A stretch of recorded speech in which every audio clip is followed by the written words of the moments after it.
Now it's done, thank you. So I was saying that I am the current PD team leader and I will be the online compliance for the next term. And I bring this quote to you just to give you positive vibes in terms of your focus determines your reality. So you are the responsible for your own path. I am Colombian. I joined ISEC in February of 2015. And outside ISEC, I work with education. So I work with education in all the possible fields that you can find. Now, here this session will be very brief. We are going to talk about the ECB relation with ICB and the ECB with your own entities in terms of accountability for both parts. And we will have some call to actions by the end of this session. But once again, this session is going to be very, very simple. Now let's start, and I decided to bring something about past, how was ECB in the last legislation or in the last documents, and how it is now in terms that so far we have some chairs that are half past term and the next or the rest of the term will be in this one. So this can bring a lot of confusions, or maybe you were reading when you apply the past JD and some things has changed and we need all to be in the same page. So yes, so for the past, it was basically that the ECB was just working arbitrating cases in terms of exchange standards and ER principles for ISEC entities and physical ISEC members. Also, it was the last decision-making body on national level in terms of all possible cases or regulation standards or anything related with exchanges. And last but not least, it was a controlling body that, oh, I already had that. And this is not longer existent. We have some adaptations to this one, and these are the new policies that you will be following from some time ago until the rest of the term. So now you are not just responsible to the cases and so on, but it's basically that ECBs will be responsible for the governance and all the compliance of all ISEC portfolio internal policies or APIP. And of course, this includes the arbitrating of the cases that are related with the exchanges and the DR principles of the ISEC entities. You will be also, and you will still be in the last decision-making body on national level, and basically to ensure that every customer and stakeholder experience complies with the ethical and operational standards. And here I want to make like a comment, and it's that I will bring a particular case. You have a case. You as ECB chair or as ECB team decide to say, oh, this entity will have to have these sanctions, or will have to pay this money or whatever. And if your MC is not agree with it, you as ECB are the last decision-making body, not the MC, not the LC. Okay, so please take care of this because you are the ones that will take the last word, and that it's basically your JD. So if you are having problems with your MC in terms of this, talk with it, but the last decision, will be yours.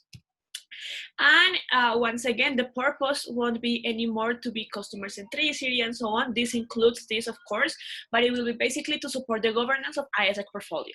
That's why today you are going to have, and this was kind of the first session of governance, because it will be very important for you, and it's basically all the things that you will have to do in order to make sure that we are doing the things that we should do, and most of the things that we are supposed to do, but the way that we are supposed to do these things. So this exactly guaranteeing operational and ethical compliance in every ISEC activity. Continuing this, ECB was supposed to provide quarterly reports to the entity plenary and national conferences with recommendations of ethical issues related to the entity and local committees and updates about what is ECB doing, and offer consultancies upon request on the XPPs and ER principles to not just the LCs, but also the EPs, and conduct physical or virtual audit. And the thing here is that this JD was very open, like it was up to the chair or up to the MC to decide which things the ECB will be doing. For example, they will only handle cases, there will be only auditing.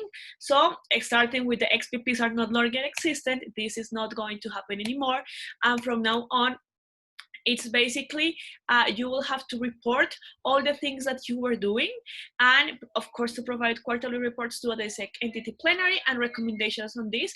But it should also include the consultancies that you offered, the cases and the audits that you did, and not just the audits that you did, but also the results. So this is like mandatory, and you now have a guideline of how to deliver. And on the first day of this onboarding, Karina was also delivering you some templates that you can follow in order to make this accountability, reportability to your MCs, to your national entities as clear as possible.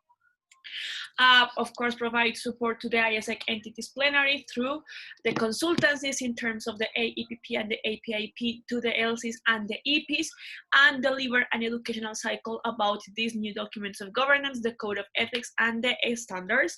And this is mandatory. You are the responsibles to have to make sure that all the entities being compliant with all the things that we are saying. And how you will do this, the first step will be having a good educational cycle. If you don't know how to do it, or if you want some tips, on VICO we deliver a session of how to deliver an educational cycle, and also in the past few days Maria Paula was delivering also a session or some tips of how to do this, or what the topics you should cover. If you want also to have a guideline on how to do this, you can follow the global onboarding that we did, and also the ECB onboarding, because basically all the entities should be aware of all the documents. And conduct physical or virtual audit. The thing here is that now it is mandatory for ECBs to follow audit. That's why we are going to have an amazing day with AC team in terms of the guidelines and all the things that you should follow in order to have an accurate and detailed and compliant audit system that will help you a lot to your entity. And for the ECB chairs, well, the first thing is that there was no a specific chapter of all the things that the ECB chair should be doing. We had like very separate and very like mixed with all the things, some JDs in order to. The ECB chair should have description in accepting or rejecting arbitration cases, and basically when there was no communication and so on, and the number of team members and the structure inside ECBs are defined by the ECB chair, and the selection shall be conducted by ECB chair. And basically this was some of the clauses that we had for this term, but now we do have a chapter that is a focus on ECB chair and the duties that you should follow in order to be an ECB chair. And the first one will be the ECB establishment letter. This is something that you should send, and your MCP is the main responsible for it because he is in charge to submit it to the membership committee. But you as chairs also needs to have access to it. And right now there is available a form for you to update them, so we can start auditing them and we can start seeing, hey, this letter it's okay, this letter is not okay, and also to cross the information that we have with the things that are supposed to be happening in your entity right now. This letter is sent every 6 months if you are a 6-month term, or 12 months if you are at your chair of 1 year. The other one is that you will represent the ECB harassment committees during case solving that involves exchange participants. So also make sure that your entity has a harassment committee established. And you will also represent the board, the ECB, in the national legislation by reporting the progress of the board.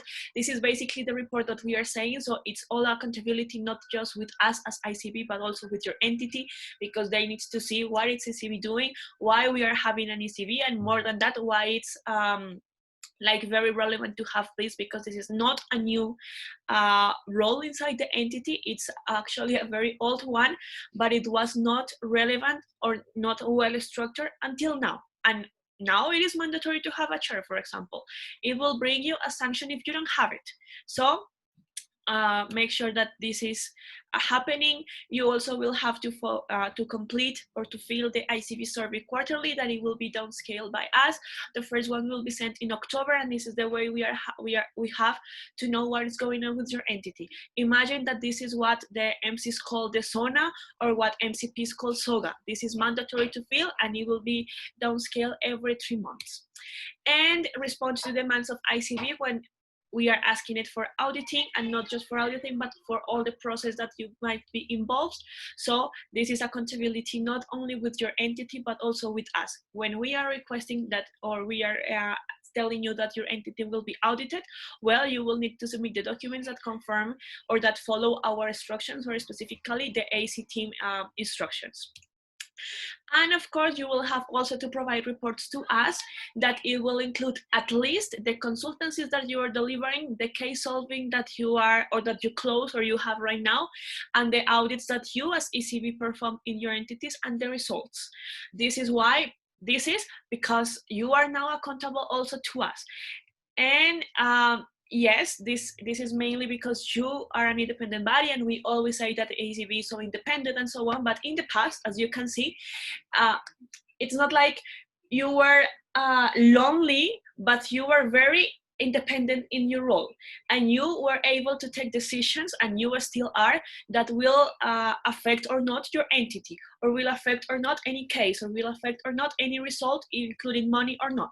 But now, yes, you still have this independence and so on, but you are our network, and you are accountable to us. And this means that right now you are not like very lonely in the earth. You now are accountable with us and with your entity. So I guess that the best analogy for this, that it will very easy to understand, is when you are an MC, and you have your little LCs or your LCPs, and they are accountable to you, and they need to report to you in the same way that the MC needs to support them and needs also to do some reportability to you.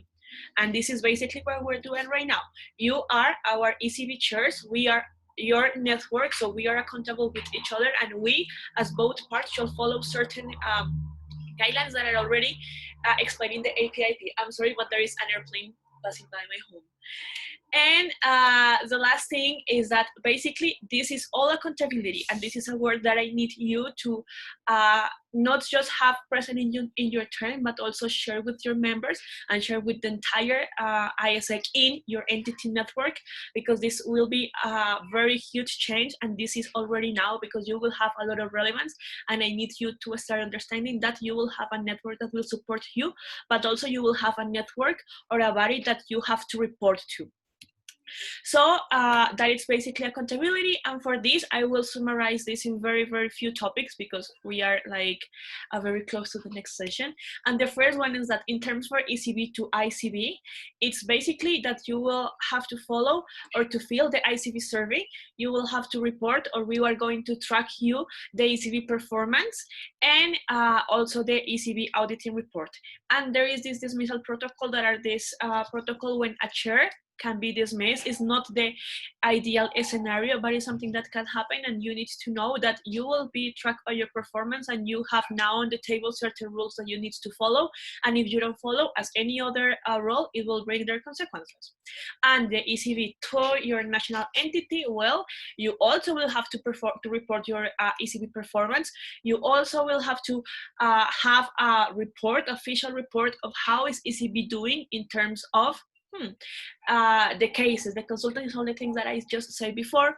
And also this dismissal protocol involves your entity. If you don't know what I'm talking about in terms of dismissal, there is a specific section in the APIP that includes when a chair can be dismissed, by whom a chair can be dismissed, and what are literally all the things that should happen for this for us to have this. And there are some activities that are mandatory to follow, even if they are not part of the APIP. Of course, this is the APIP are like our Bible, our main document when we are following all the things that we need to do. But there are some things that might be obvious or might be included into the APIP as clause, but they might be not very clear in terms that, oh, it's not specified that I need to fill an academy. Okay, but it's specified that you are accountable to us.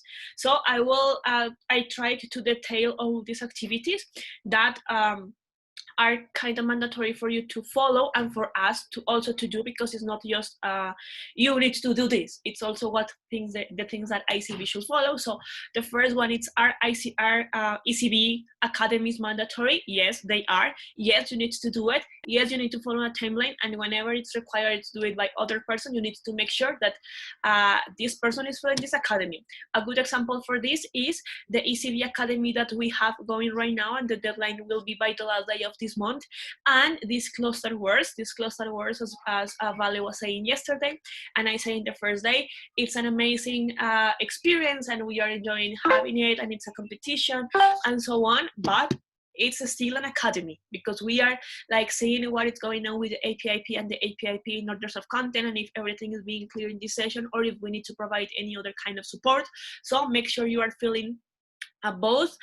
The other one is, are touch points mandatory? Yes, they are mandatory because we are accountable to each other. So one-to-ones, cluster chats, any consultancy that you should have with the ICB chair in order that any party requested. Same with AC, same with CS. Yes, it is mandatory because by the end of the day, it's to achieve our purpose that we have in common. The other thing, it is mandatory to provide any documentation or materials when ICB asks for it. Yes, it is mandatory. If you are being audited and AC team is requesting you anything, yes, you should provide it. Yes, you should follow the minimums. Yes, you should follow the timeline. If CS is asking you any documentation extra to solve official case application, or to solve, or to have a very consultancy response, yes, you should follow it, because, okay, we are solving this together. And of course, if BD is asking you for any tracking tool, for any, I don't know, right now it came to my mind, the planning sheet or whatever, yes, you should provide it in the same way that we should provide all the documentation or all the documents that you might need in order to have a better term. Yes, we are also have this, it's also mandatory for us. It is mandatory to fill the global contact list. Yes, that is the main source when all the entities can reach or can find who is the responsible for it. If there is any MC responsible here that is listening to me and you don't have a chair, well, you should fill your contact. If there is any chair now that can go to the contact list and see that the MC box is empty, well, you should fill it with information of your MC.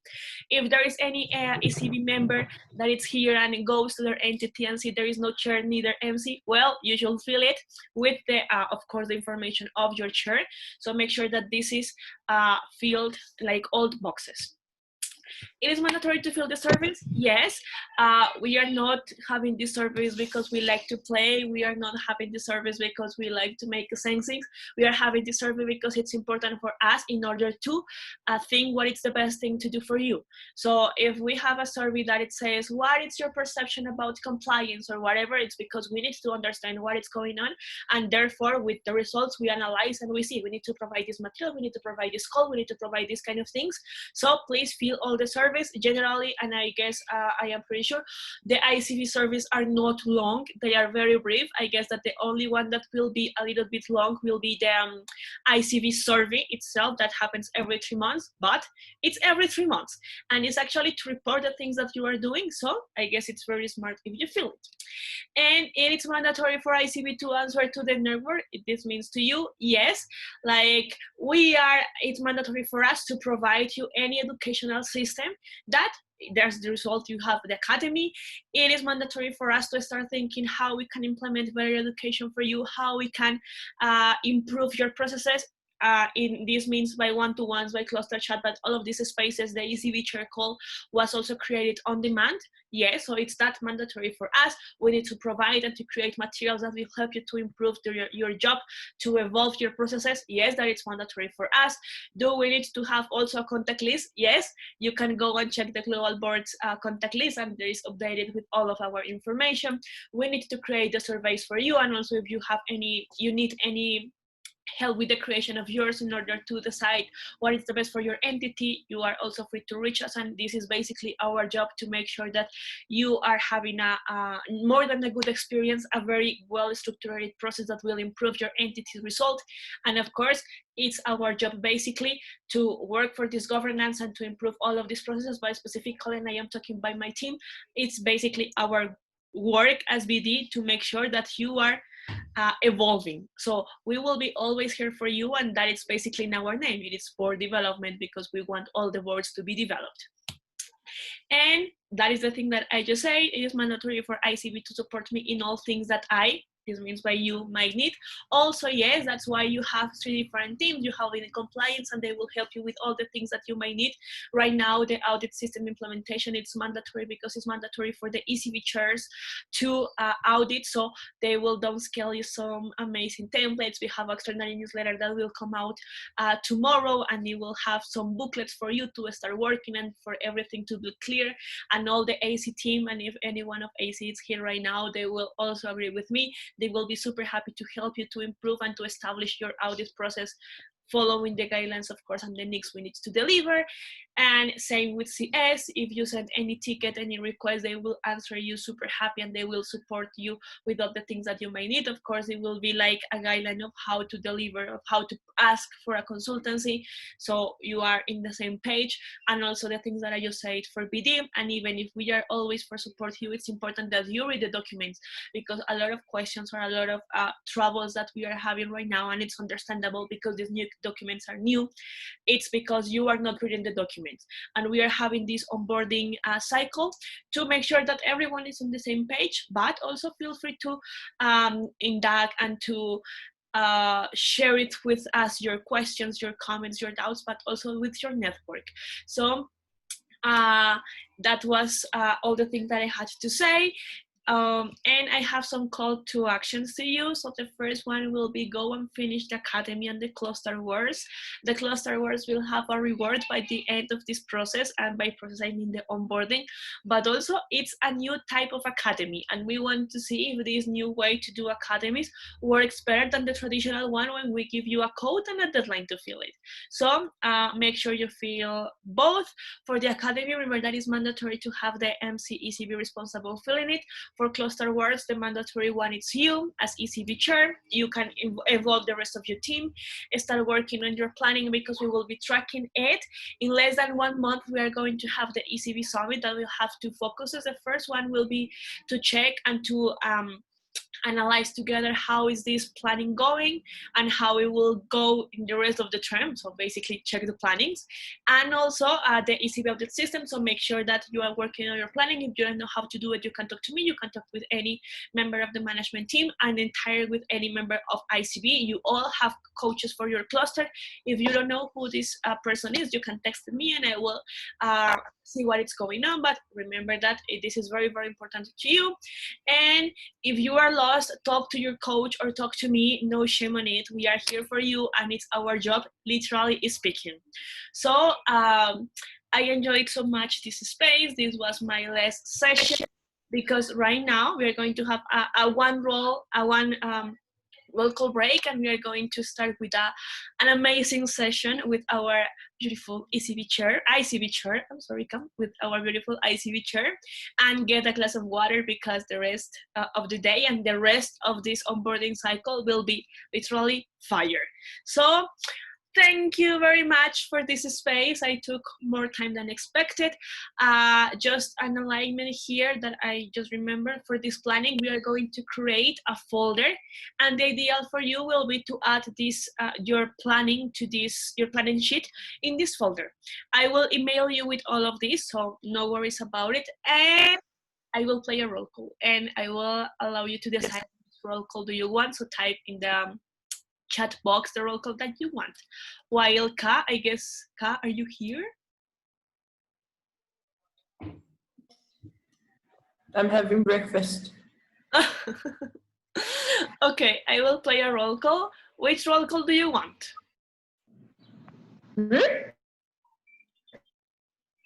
Anyone can decide.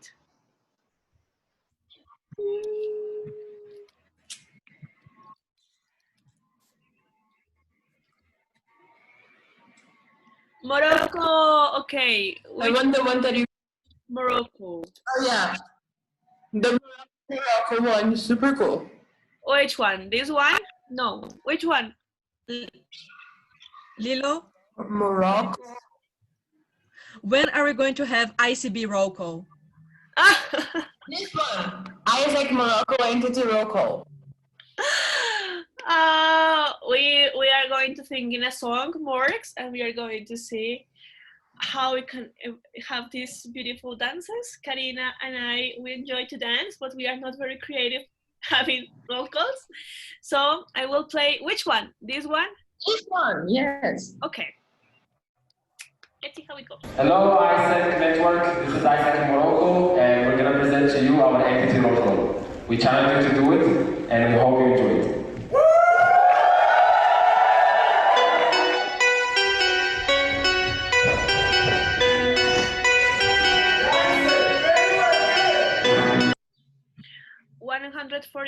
Let me fix it to 144.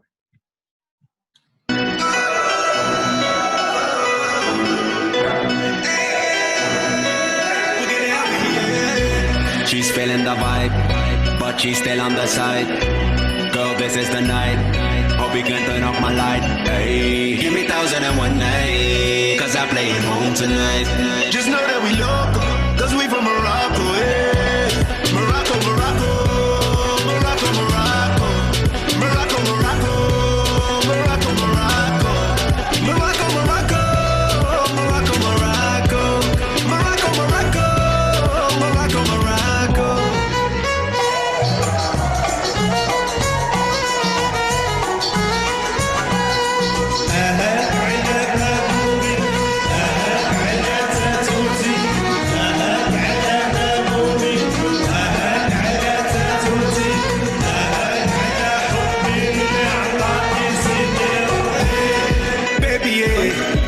You a freak, baby, come show me it.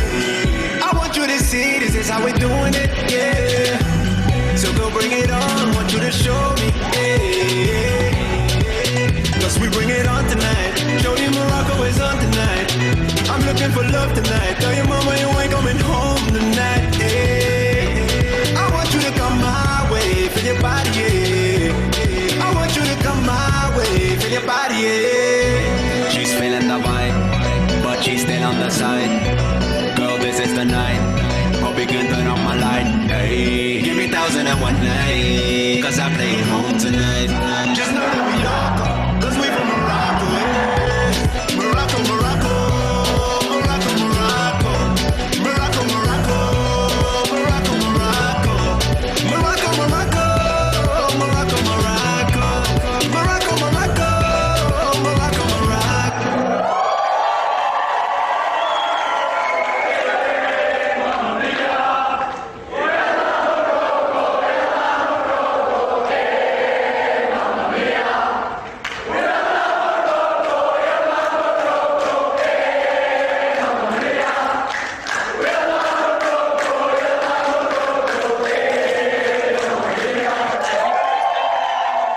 If you want to go with other roll call. Morocco. Okay. I saw here that someone requested a roll call, but it was, I guess, gimme gimme, right? Gimme. The first time that I saw this roll call, I was in my first. Hello, Global Network. I hope that you are doing great. This is MC at the roll call. We dare you to dance it with us. 1 week in the organization. Then I got used. Hey, قولي لي بلا you were the more you women in love. Hey, قولي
papis and mummies from all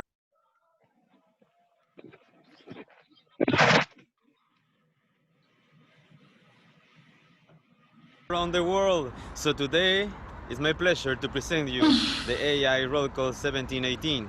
And for sure, we want to challenge you. We want you to learn it, record it, and share it on the comments below. So don't forget about it. Keep it real. And see you soon.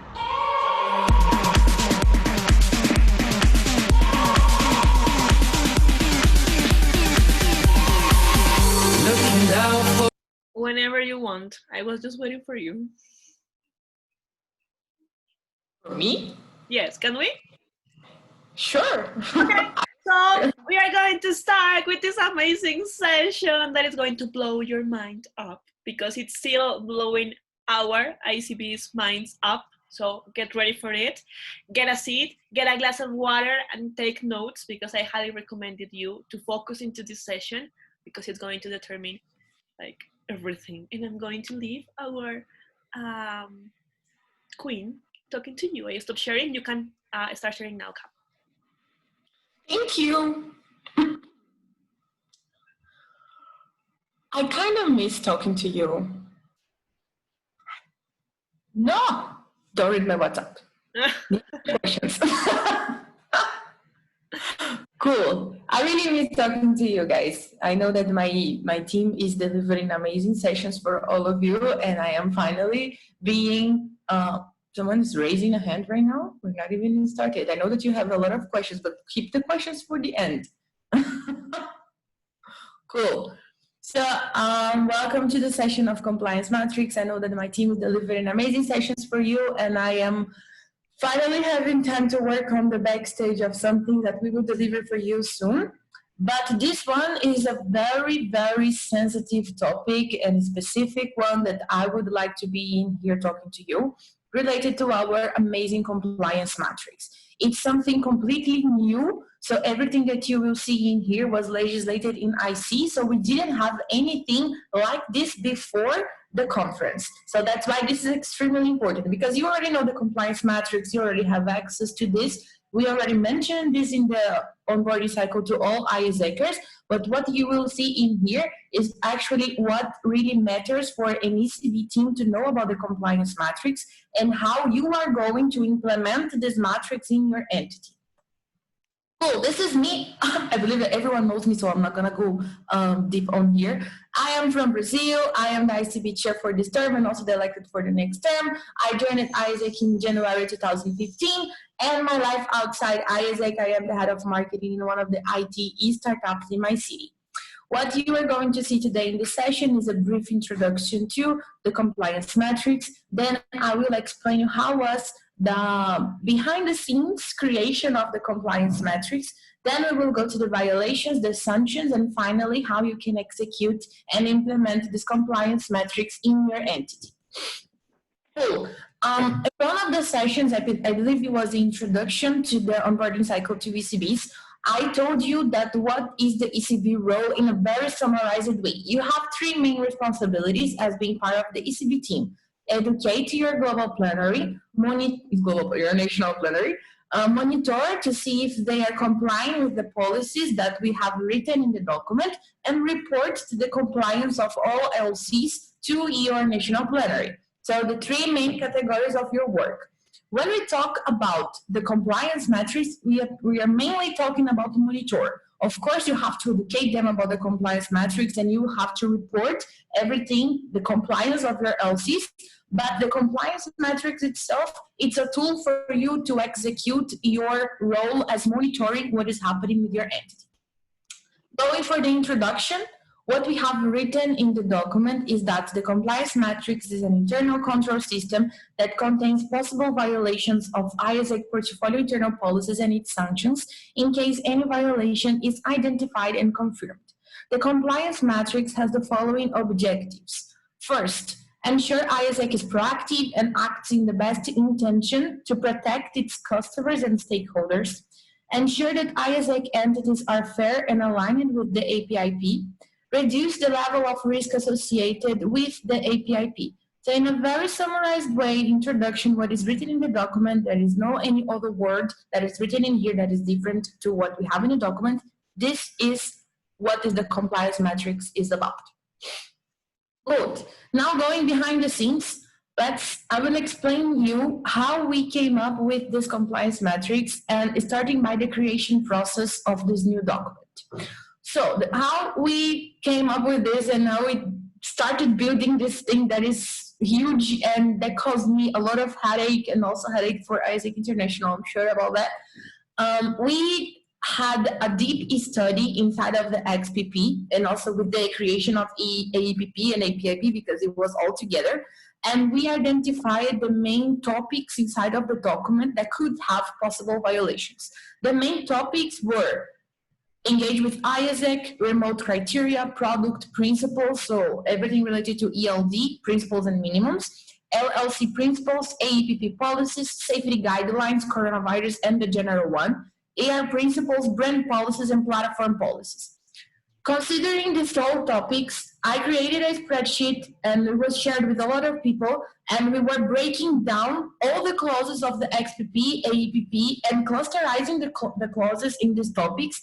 And when we read a clause, very simple, every entity must have an ECB chair. This is a clause, a policy that we have. So what would be the violation considering this clause? If the clause is every entity must have an ECB chair, the violation would be the negative sentence of this phrase. That would be an entity not having an ECB chair. So this was the creation process. We clusterized everything in topics and then we identified the policies that could have a violation and we transformed that policy in a negative way. That would be the violation. Cool. Now that you know the topics that we used and also how we identified the violations, what was the criteria for us to understand the nature of the violation? For each policy related to the topics that I said before, we had to find at least one violation because it doesn't make sense for us to have a policy that don't have a violation related to that. Because if don't have a violation related to that, it means that the policy doesn't make sense. So why are you following that? Because, yeah. The violations can correspond to one or more of the following risks. Cool. So once we identified the policies, then we identified all the violations that could happen related to that policy. We started to understand, okay, not having an ECB chair with my entity, what this can cause to me as a risk. So while defining the risks and identifying the clauses and the violations and associating everything with risks, we kind of had an external research of the risks that can happen within an organization. And this is not something that we invented. We had a very deep study behind it, and we came up with 5 different risks that all our violations could be associated, at least with one of them, or some violations could be associated with the 5 of them. The first risk would be the risk of continuity. That are all the violations that can affect the existence of an MC or an LC. This is the highest risk of any organization, not only in ISEC, any organization in your life, because the organizations, they are there and they don't want to be closed. So the risk of continuity is anything that happens with you that can cause your LC or your MC closed, like you don't exist anymore, you are disbanded from ISEC. Financial risks is anything that can impact your cash flow. So it could be you are losing money. It could be you are, in terms of losing money, you are not receiving everything that you should receive because you're not charging the things properly, or you are paying more for something that should be paying less. So everything related to finance and cash flow. Performance risk. Performance risk is not like, oh, my goal is 500 exchanges and I'm delivering only 200. It's not like that. It's related to the numbers that you're planning and you're not achieving. It's everything that you're doing in your organization that can affect that can impact on you not achieving your goal. It's not the fact of you're not achieving your goal itself. I hope that it's clear. So I will give you an example of this. Performance risk is not delivering the debrief with ISEC, for an example, because during a debrief with ISEC, you could recruit someone to be part of ISEC, or you could even match the person with a second experience, and that would cause you a performance that is you're not achieving, because it could be an opportunity that you're losing. So this is what we're talking about. It's not actually not achieving your goals. The fourth one is reputational risk, anything that could damage the ISAC image or brand. It's pretty understandable. And the last one is legal risks, anything that involve a third party involved in the process, like a lawyer or an embassy or a government, or anyway, anything that could cause a legal risk for you. I think that is also understandable. Those are the 5 risks that we identified that could happen in ISAC. And again, this is not something that we came up because these risks are cool. These are the things that we studied, and we understand that these risks are related to what we have in the compliance matrix based on our policies. For each violation that we have in the compliance matrix, there is a level of severity assigned. How we define the level of severity of each violation? It's based on the number of risks that this violation is associated to. So we have 5 levels of risks. That means we have 5 types of risks. That means we have 5 levels of severity. And if one violation is related to one risk, this is level of severity number 1, because it's one violation for one risk.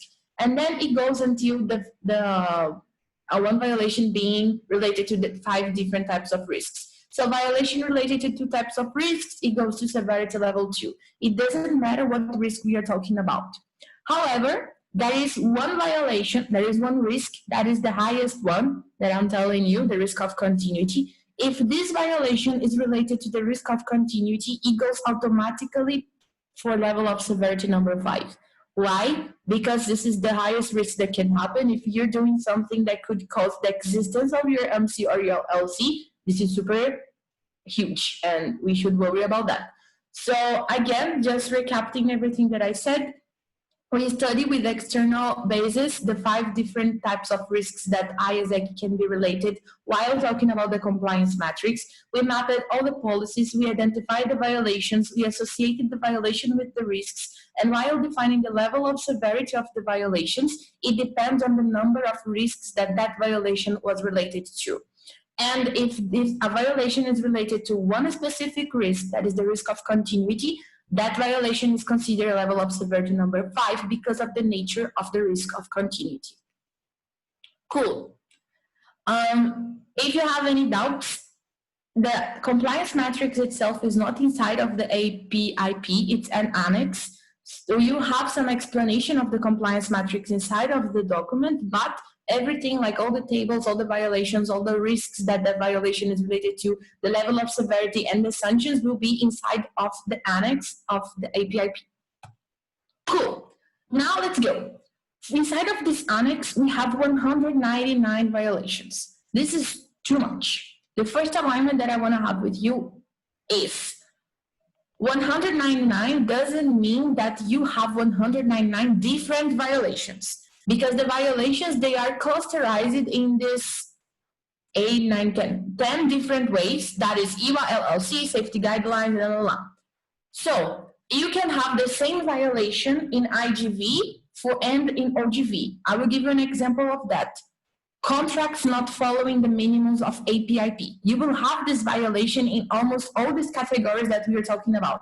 And this is only one violation, because it's related to contract. But while summing all the violations that we have written in the compliance matrix, it doesn't matter if it's the same one in different topics, we have 199. So in the end, if I go and count how many single violations we have in the compliance matrix, it will be less than 199. But if you go to the document, if you copy, paste, and count, it is 199. Now I will give you a perspective of how many violations we have in each category of this one. For EWA, we have 4 violations that we mapped that could happen with your LC if they are running EWA in another proper way. Then for LLC, we have 4. For safety guidelines general, we have 8. For coronavirus, we have 11, and it is red with a star because I will mention something related to this soon. For IGV, we have 42. For OGV, we have 26. IGX, GTA, and GTE, we have 52. OGX, GTA, GTE, we have 29. Other, that is a lot of different things, like things related to ECB and fake completed or fake realization, or things that are not related to the other topics are inside other. And for the remote criteria, we have 8. This is the number of violations divided per topic, and there are 3 topics that I would like to mention in here. The first one is the ICX, GTA, and GTE. So if you work with this product in your entity, if you have an MC that is for GTA or GTE, please make sure that this MC knows what we're talking about in here, because 52 violations is something that is quite big, and don't let your entity fall down because they are not complying with the violations that can happen with the product, really. Still talking about ICX, GTA, GTE. This is the category that has the highest number of possible violations, as you can see, 52 among all the others. And the other thing that I would like to highlight is the safety guideline protocol for coronavirus and the topic of other. They are in red and they have this star because these 2 categories, they are the 2 categories that more than 50% of their violations are being considered level 5 or level 4. For the ones that we have a lot of violations, aka ICX, GTA, and GTE, there are some violations, a lot of them that are considered level of severity 1 or 2. Level 1 or 2, they are still violations, but they are not that severe as a level of violation 4 or 5. So it's quite few violations for coronavirus and also for others. But if you consider the level of severity, these 2 categories, they should be taken a lot in consideration. Again, if you never open the compliance matrix, I advise you to open and to check the violations that could happen with your entity according to the products that you run. And if you're too lazy and you don't know even where to start reading the order and the safety guidelines, because they are the ones that can cause you the sanctions that can actually harm your organization. And while I'm talking about sanctions, no, not sanctions yet, let's give you some example of violations. So you saw that we have all of these violations divided per categories. Now I will give you some examples. I'm not going to read all because I put a lot of information in here just for you to understand what I'm talking about. So for OGXGV, I just copy and paste the first violations of the table, and you have violations such as OGV fee not settled on EXPA. That means that every time that you have an EP assigned and that EP is going to apply for some opportunity, the EP must be aware of the fee that he or she will have to pay for the LC. This number and this amount that the EP will have to pay needs to be inside of the platform. For ICX, GTA, and GTE, examples of violations. Not charging OP fees. What does it mean? I cannot open a GTA or a GTE opportunity without charging the opportunity provider for this. It's a violation. I cannot give the idea of a company receiving an ISACR for free. This is a violation. And you have many others. As you know, ICX, GTA, and GTE is the category with the highest number of violations. And for others, the one I said that is one of the most tricky ones, because half of them or more are level of severity 4 or 5. You have you in there, so not having an ECB chair will be a violation level 5 or 4, I don't remember now. Not having an ethics responsible, the harassment prevention committee is inside of here, so this is considered a violation. Not having an audit system is considered a violation. If you don't fill the ECB survey that we will downscale in October, I guess, this will be with the law, but I guess it's October, this will be considered a violation too. So yes, this is the idea of violation. Cool, let's go for the sanctions. Okay, Karina, what will happen with me if I identify this violation in my entity, and how this is going to proceed? We have sanctions criteria related to the level of risk that violation is considered. So if you have the level of risk number 5, then you will go to inside of the compliance matrix. There is a table that explains you, okay, level of risk number, level of severity number 5, those are the sanctions that can be applicable for you if you have a violation with this level of severity. It's quite simple. And how we define the sanctions before going to the sanctions itself. The sanctions are divided per level of severity and type of audit, highlighting here. ECB will follow strict what is written in the compliance matrix. You will see that for the tables related to the sanctions, you will have a table with 2 columns. The first column are the sanctions that ICB will apply. The second column is the sanctions that the ECB can apply to their national level. This is important for you to understand because we legislated everything related to ICB, audited compliance matrix, how we are going to work. But for the ECB, we didn't legislate everything. We focused on the periodicity of auditings, how are you going to report this to ICB and also for the LCs, and the sanctions that you can apply. How are you going to proceed with the audit? We are going to suggest you things, but this can be adapted to the context of your entity because we know that we have a very different level of maturity of entities in here. Cool. So the sanctions and the compliance metrics for ICB and ECB level can be found in an annex section of the document. The final responsible to apply the sanctions are the ICB chair and or the ECB chair, depending on the level of the audit. So if we are auditing in ICB level, Mika's team will perform the audit and then she will report to me, hey, those were the findings. According to the findings, these are the sanctions that will be applicable. Do you approve, you don't approve? And then I will discuss with her and I will apply the sanctions as being the ICB chair responsible. This is the same thing for you. If you have a team leader for auditing, the team leader and the team for auditing will work on auditing and then they will report to you the findings that they had while going through the auditing process. You as being the ECB chair, you will see the findings, then you will go check the sanctions related to the findings that they had and you will apply the sanctions in an LC level. For ECB audits, the ECB chair is responsible to define the timeline of implementation of each sanction and how they will be applicable, taking into consideration the recommendation from ICB. Why are we doing that? Because we know that the entities are very diverse and you would like to apply sanctions in different ways. So we are giving you the power and also the responsibility that is huge to define how you are going to apply the sanctions. When I say how are you going to apply the sanctions is like this. For ICB, if I will freeze an MC, that means to stop operations, I need to warn them first. Then after the warning, I will give them 48 hours. And after 48 hours, I will freeze the MC. So that's the criteria that we defined. But again, everything related to how ICB is going to work is legislated.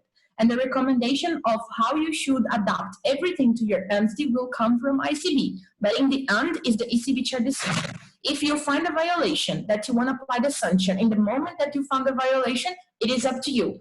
If you want to apply the violation only on the next month, because you found this in this month, and then the next month the violation will be applicable, it's also up to you. That's your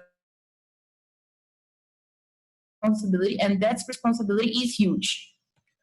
For ICB audits, the sanction must follow the guideline written in this document, considering the criteria of the ICB audit system. So again, everything related to our audit we legislated because we need to be transparent with everyone, because the sanctions from ICB, they can be quite huge. And as I said, let's go for the sanctions. For the sanctions, we have 7 different sanctions that can happen. These sanctions, they are actually allocated in the different levels of severity. I am putting here all the 7 that can happen, but if you want to know from the 7, like among all of the 7s, which one will be applicable for level of severity number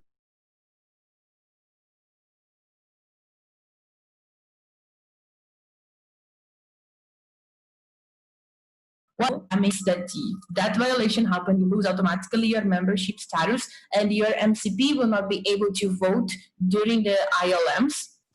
No approved or open new opportunities are allowed until the issue is fixed. MC freezed. This is something that can happen with you from an international level. Like ICB will identify that these entities having a lot of sanctions, a lot of violations, and until they fix the violation, we will freeze. So the MC will not be able to approve anyone for ICX, for OGX,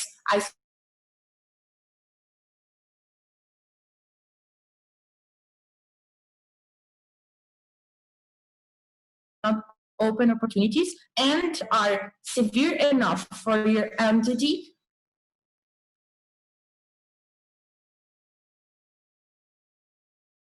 issue for you to start operating again. The third thing that can happen with you, possibility to have a mandate defined by the ICB chair. So this is a possibility that can happen or cannot happen. It depends on the severity that we're talking about and the violation that we're talking about.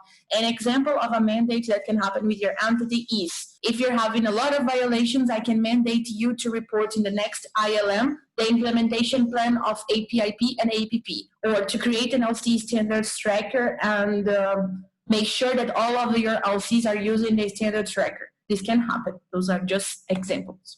Post a physical virtual audit or visit if required by the ICB chair with the entity affording the costs. Before ICB was responsible to afford the costs for a physical audit or a physical visit if we had to. Right now, it's not the responsibility of ICB anymore. If an entity is having enough violations to be required for a physical audit or a physical visit, like a coaching system with the entity will be responsible to afford everything. Like tickets, accommodation, food, or whatever can happen. ICX opportunities that have any violation will be suspended. So if we see any violation inside of the ICX opportunities that you have, they can be suspended, so they won't be available for in the youth opportunity, the YOP. That means that you open something, but we will kind of hide this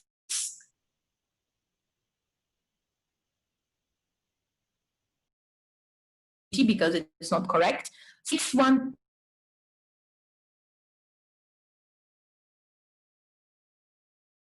cause you one of loss with ICB, and this is something that can impact your food only one of the months. If you have 2 official case applications and you have less than 1,000 realizations in 6 months, that means that you lost membership on an international level automatically. Last one is a warning point system that we created. And what this warning points means, that if we identify any violation, you can receive, depending on the level of severity, some warnings by email. And if those warnings have in the end a sum of 10 points, each 10 point will cause you an official case application lost. That is the same as the 6th point. But the 6th point is related to this violation will give you one official case application lost automatically. The 7th is you have warnings, and in sum 10 points with the warning, then you lose one official case application. That's it. Those are the sanctions.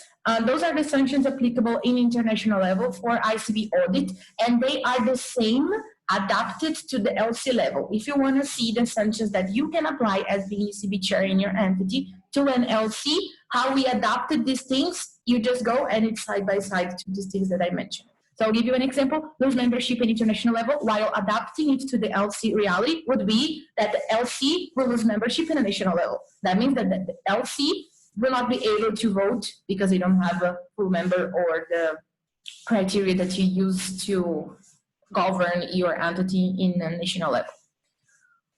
Cool. There is one specific sanction that I would like to highlight for you. That is the one of freezing MCs.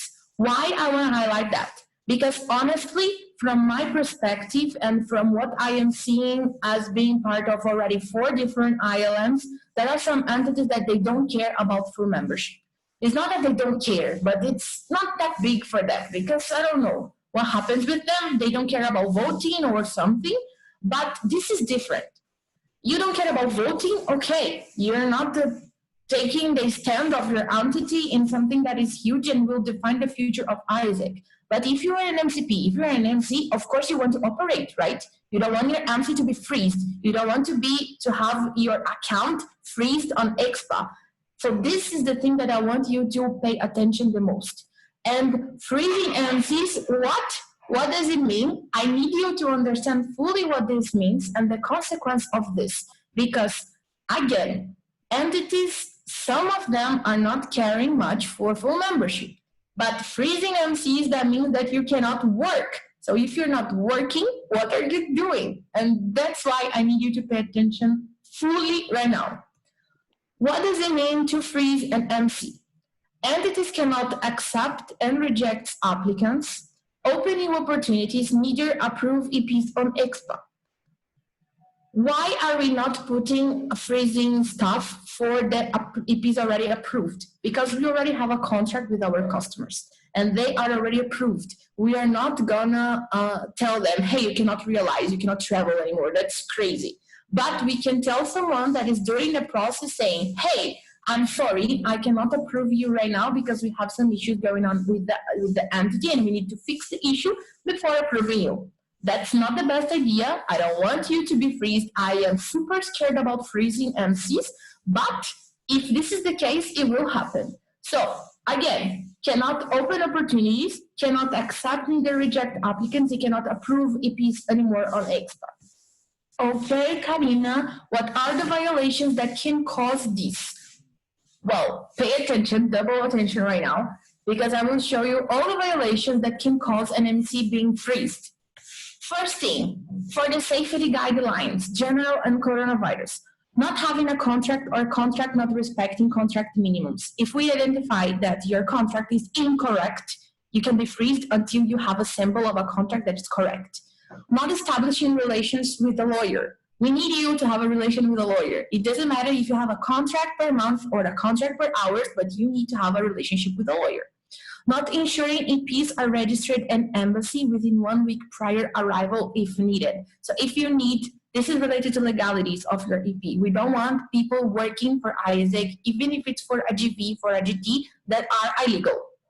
For coronavirus, not educating members about APIP. Remember that one of your roles as ECB is educate. This is something. If you're not educating, if you're not able to show to ICB that you are not delivering a cycle about APIP, that your members are not aware about that anyway, you can be freezed until you educate everyone.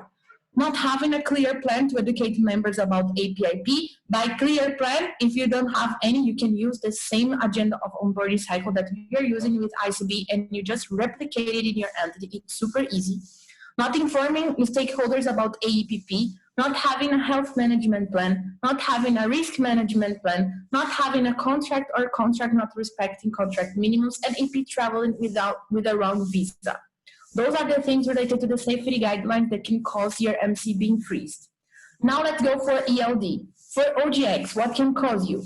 Again, contracts, not establishing a relationship with a lawyer, not sending the AEPP for EPs before approval. Your LCs are not tracking standards. This is something extremely important. Your LCs must track standards. Not educating EP and or the OP about the standards before approval. They need to be aware about their rights before they sign a contract with ISEC. Visa and work permit, not ensuring or checking if the EP has all legal documents before traveling. And expectation settings related to contracts and costs related to the exchange. Your EP and OB or whatever, they need to know everything that they will be liable to while related to exchange costs with ISEC before going for the approval.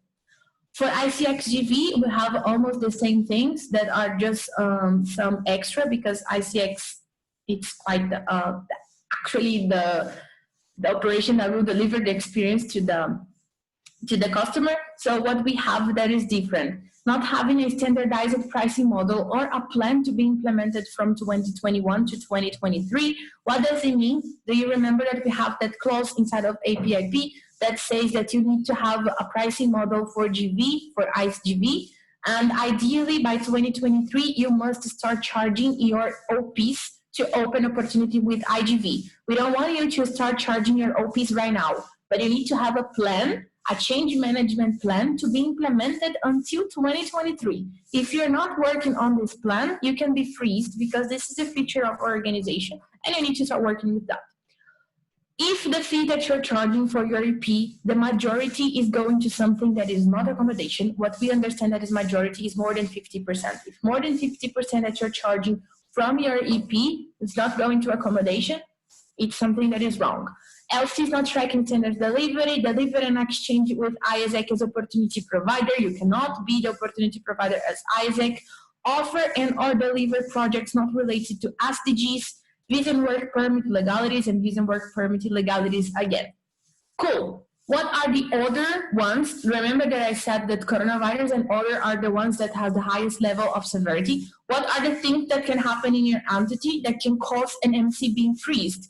First one, not having an ECB chair. So you must have an ECB chair. So if you don't have an ECB chair, you can be freezed because the ECB chair is having a lot of responsibilities right now that requires a lot of work. And we don't want MCs to having the work of an ECB chair. MCs should be working on performance, on growing, on governance in terms of MC level. And ECB chair should be taking consideration the compliance things of our organization and the quality of the exchanges.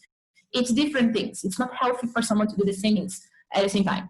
Not having an ethics responsible, not having prevention, harassment, anti-violence committee, not having an audit system. Whoa, if you don't have an audit system in place, you can be freeze. Your whole entity can stop working. So if you don't have an audit system, or if you're not working with an audit system right now, start working with this. Not filling the ICB survey. If we identify fake realization, fake completed, or fake approval, and if you find now that someone is using the EP's account on its behalf, AK for having fake completed, for filling the surveys in a wrong way, or something like this. Those are the things. If you want explanation of what is considered fake realization, fake completed, or fake approval, those are explained inside of the annex whistleblowing protocol. Cool. Last ones, I'm not gonna go reading all of them, because they are basically the same as OGV and IV, but we also have the sanctions that can cause an MC being freeze for GTA and GTE, O and I. Yes. Cool. Let's summarize everything, because I said a lot of things. What can cause your entity to being freezed and not being able to operate anymore? Everything related to legalities of car, visa, and things that can cause you like a big situation. We don't want that. Second thing, governance system, ECB chair, audit system, harassment prevention committee, everything related to the boards responsible to control and monitor the things that are happening with your organization, and EPs, OPs, and members education of APIP and APIP. They need to know the documents. I'm so sorry, but they need to know the documents. That's it. Cool. Last thing for this part is ensuring compliance. That's a lot. That's a lot of violations, that's a lot of things. How are we going to ensure everything is working properly? The violations can be identified by the following processes: submission of whistleblowing, complaints received in quality cases, local audits performed by ECBs, national audits performed by ICB, internal surveys including but not limited to SOGA, GFB, and ICB survey. What about the compliance reporting? We are identifying by all these mechanisms, but how are we reporting to people? Remember, that's one of the responsibilities of the ECBs and also ICB reporting. ICB will report on entities' compliance to the APIP through ICB quarter reports, so I need to downscale a quarter reports for MCPs quarterly, and the ICB reports during ILM, that is semesterly. The ECBs, it's the same way. You're gonna do the same thing that I do. You need to report the compliance of your LCs to your LCPs quarterly in an ECB quarter report, and you also need to report this in national conferences, virtually or physically, whatever it's suitable for you. Cool. Let's go for how to implement this in your entity right now. First thing, take a pen, a paper, and write it down, because this is extremely important, or you can just take a screenshot or a picture if you want to. What you need to do is you need to understand the concept behind it. You need to understand what a governance system means. Because once you understand the concept behind of the compliance matrix, it will be easier for you to explain for someone, and it will be also easier for you to accept that you have 199 violations to think about. Second thing, adapt your audit system based on the compliance matrix. If you don't have an audit system, build an audit system. Questions to guide you while adapting your audit system. What documents to ask to prove these things? How often should I audit? How often should I ask these documents?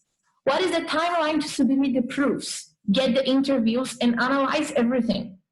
What tools should I use while performing an audit system? Do I need to add other sanctions based on my entity's reality? I know that there are some entities that work with fines, like financial things, because they are violating some things. We didn't legislate anything related to fines, to finance anything, because we think that this could be adapted to your reality. So we are giving also you the responsibility to legislate these things. Last one, to adopt your audit system. What will be the process to apply the sanctions? You need to define it.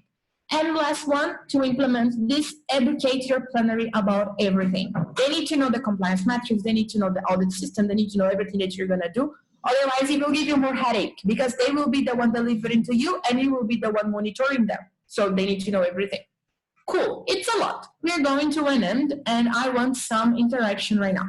So I will open the chat and I will give you some questions. Yes, I will give you some questions that I want you to type by numbers. What is your feeling behind everything? First question, on a scale of 1 to 5, how excited are you to implement the compliance matrix in your entity? Lot of 5s, 55, 6, yes! Amazing, you're super excited. I'm excited to implement this in a global scale too, considering ISEC. Second question, on a scale of 1 to 5, how scared are you to work with this? Woo!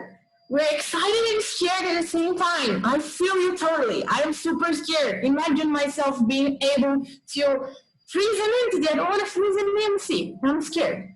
Cool. Third question. On a scale of 1 to 5, how ready are you? How ready you feel you are to start working with these things? Be honest with me. Wow. You're quite good. I was expecting less. Sometimes I feel that I am 1. Sometimes I feel that I'm 5. It's cool. Amazing. Those were my questions for you. I think it was just 3, but that's nice to know how you're feeling about everything because this is something huge, huge. As I said, I am super scared too, but I believe that you are more because I've been working with this for a lot of months, like maybe for 3 months from now. I'm looking at the compliance matrix and thinking about how we should adapt everything. And that's why we have a lot of things that we're going to deliver for you from ICB side. So this is a slide of what you can expect from my team to support you with everything.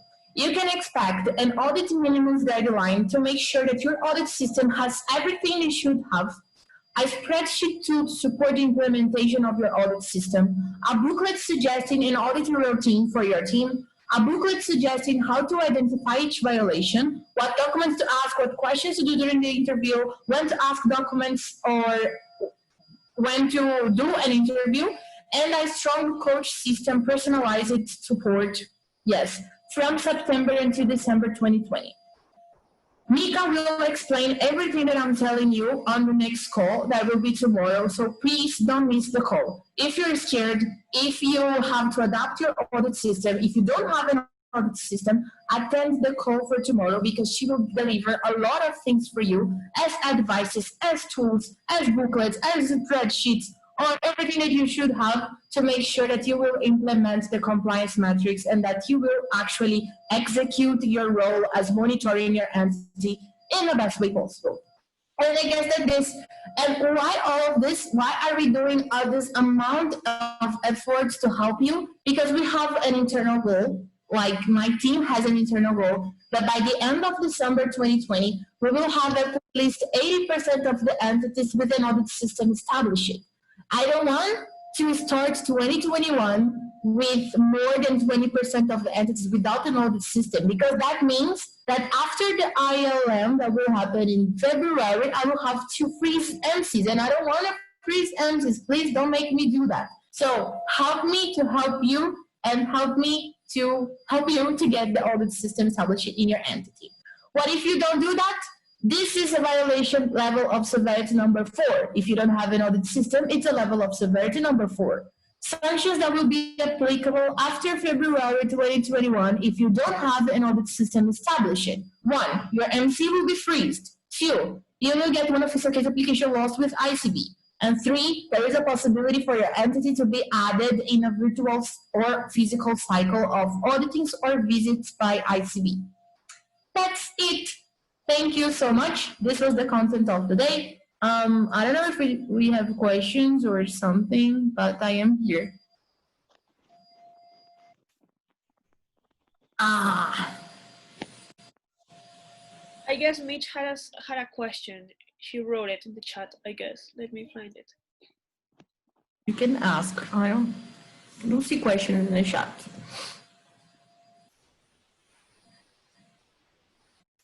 In the case of the point system, the violation is per EP or per violation itself. Cool.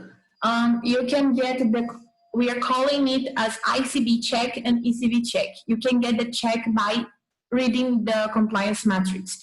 Our check from ICB is mostly 30%. So if we identify this thing happening in 30% or more of the realizations that we are auditing, for an example, then the sanction will be applicable. We are calling it ICB check.